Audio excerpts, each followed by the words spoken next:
تو حجاز کے فقہا میں امام اعظم امام مالک ہیں، اور عراق کے فقہا میں امام اعظم امام ابو حنیفہ ہیں۔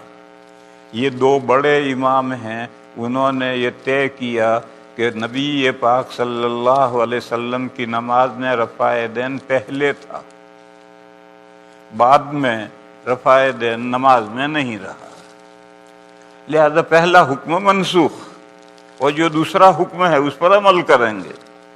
اس لیے ان دو اماموں نے کہا نماز میں رفع یدین کہیں نہیں ہے۔ یہ فیصلہ انہوں نے کیسے کیا؟ انہوں نے کہا کہ نبی پاک صلی اللہ تعالی علیہ وسلم آخری بیماری میں جب مبتلا ہوئے 13 یا 14 دن حضور بیمار رہے ہیں۔ نبی پاک صلی اللہ تعالی علیہ وسلم مرض موت میں 13 یا 14 دن رہے ہیں۔ ان 13 یا 14 دنوں میں خود نبی پاک صلی اللہ تعالی علیہ وسلم تشریف لا کر نماز پڑھاتے تھے بیماری کے باوجود، لیکن جمعرات کی شام کو عشاء کے وقت سے بیماری بڑھ گئی، تو جمعرات کا عشاء جمعہ، سنیچر، اتوار اور پیر یہ نمازیں حضور نے نہیں پڑھائی۔ حضرت صدیق اکبر رضی اللہ تعالی عنہ کو اپنی جگہ پر کھڑا کیا۔ حضرت صدیق اکبر نے 17 نمازیں حضور کے حیات میں پڑھائی ہیں۔ یہ بات ثابت ہے کہ حضرت ابو بکر رضی اللہ تعالی عنہ نے نماز میں رفع یدین نہیں کیا۔ پھر اسی مصلی پر حضور کے بعد میں 2 سال تک حضرت ابو بکر نماز پڑھاتے رہے، کبھی رفع یدین نہیں کیا۔ پھر حضرت عمر اس مصلی پر آئے، 10 سال انہوں نے نماز پڑھائی، انہوں نے رفع یدین نہیں کیا۔ پھر اسی مصلی پر حضرت عثمان آئے، انہوں نے 12 سال نماز پڑھائی، انہوں نے کبھی رفع یدین نہیں کی۔ پھر اسی مصلی پر حضرت علی آئے، انہوں نے 5 سال نماز پڑھائی، انہوں نے کبھی رفع یدین نہیں کیا۔ تو بڑے دو اماموں نے کہا اگر حضور کی آخری نماز میں رفع یدین ہوتا تو یہ 4 خلفاء حضور کے مصلی پر کھڑے ہوتے ہی حضور کا آخری عمل بدل دیں، یہ بات عقل قبول نہیں کرتی۔ بس لا محالہ ماننا پڑے گا کہ حضور کی نماز میں پہلے رفع یدین تھا، ہر تکبیر کے ساتھ تھا، پھر گھٹتا گھٹتا گھٹتا 3 یا 4 جگہ رہ گیا، پھر وہ بھی گھٹتا گھٹتا 3-4 جگہ تھا، وہ بھی ختم ہو گیا، اور نماز میں ساری نماز میں سے رفع یدین ختم ہو گیا۔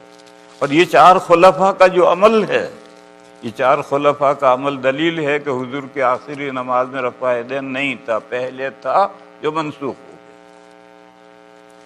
لوگ یہ سوال کرتے ہیں کہ قرآن کریم موجود ہے، احادیث شریفہ موجود ہیں، پھر اللہ رسول کی تقلید کیوں نہیں کی جاتی ہے؟ 4 اماموں کی تقلید کیوں کی جاتی ہے؟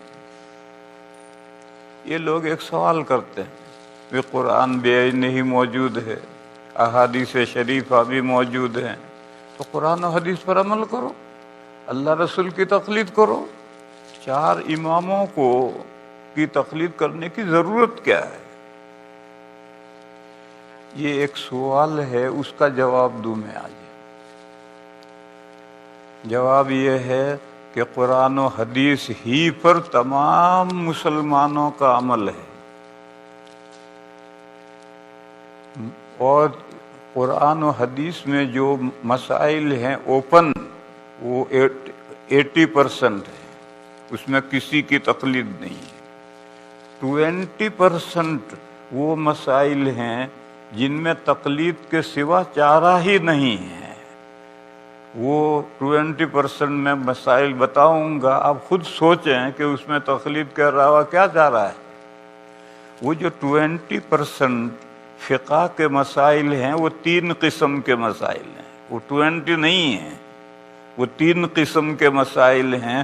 ان 3 قسم کے مسائل میں تقلید کی جاتی ہے، اور تقلید کے سوا کوئی چارہ ہی نہیں ہے۔ کوئی مجھے بتلائے کیا راستہ ہے اور کوئی قرینہ نہ ہو۔ اس کی میں ایک مثال دوں۔ 7 حدیثیں اعلیٰ درجے کی صحیح حدیثیں ہیں، بخاری میں بھی ہے، ان میں سے ایک دو حدیث ہیں کہ نبی پاک صلی اللہ تعالی علیہ وسلم نماز میں 3 جگہ یا 4 جگہ رفع یدین کرتے تھے، اللہ اکبر کے ساتھ ہاتھ اٹھاتے تھے۔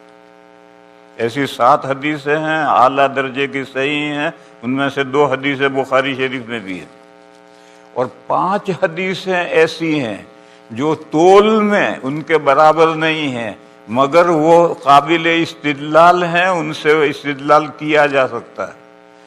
5 حدیثیں یہ ہیں کہ نبی پاک صلی اللہ تعالی علیہ وسلم پہلے نماز میں ہر اللہ اکبر کے ساتھ رفع یدین کرتے تھے، بعد میں وہ ختم ہو گیا اور نماز میں کہیں رفع یدین نہیں رہا۔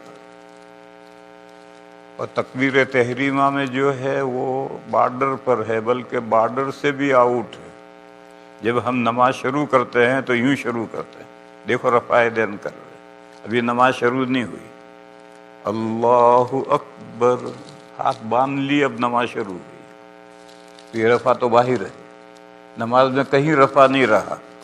ایسی 5 حدیثیں ہیں، اور 4 جگہ رفع کرتے تھے، ایسی 7 حدیثیں ہیں۔ یہ 7 مضبوط ہیں، اعلیٰ درجے کی ہیں، یہ ان کے اعتبار سے کمتر ہیں، مگر فی نفس ہی قابل استدلال ہے۔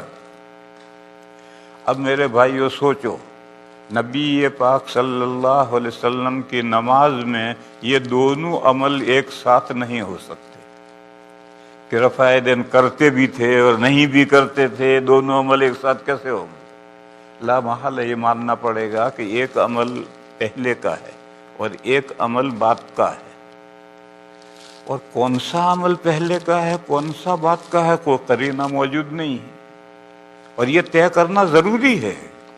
جو پہلا ہے اس پر عمل نہیں ہوگا، جو بعد کا ہے اس پر عمل ہوگا۔ اب مجتہدین کرام کا نمبر آیا ہے۔ امام اعظم اور امام مالک رحمہم اللہ، یہ دونوں بڑے امام ہیں۔ امام اعظم جو ہیں وہ تو عراق کے جتنے فقہا ہیں ان کے امام اعظم ہیں، اور امام مالک علیہ الرحمہ حجاز کے جتنے فقہا ہیں ان سب کے استاد ہیں۔ یہ 2 بڑے امام ہیں، انہوں نے یہ طے کیا کہ نبی پاک صلی اللہ علیہ وسلم کی نماز میں رفع یدین پہلے تھا، بعد میں رفع یدین نماز میں نہیں رہا، لہذا پہلا حکم منسوخ، اور جو دوسرا حکم ہے اس پر عمل کریں گے۔ اس لیے ان 2 اماموں نے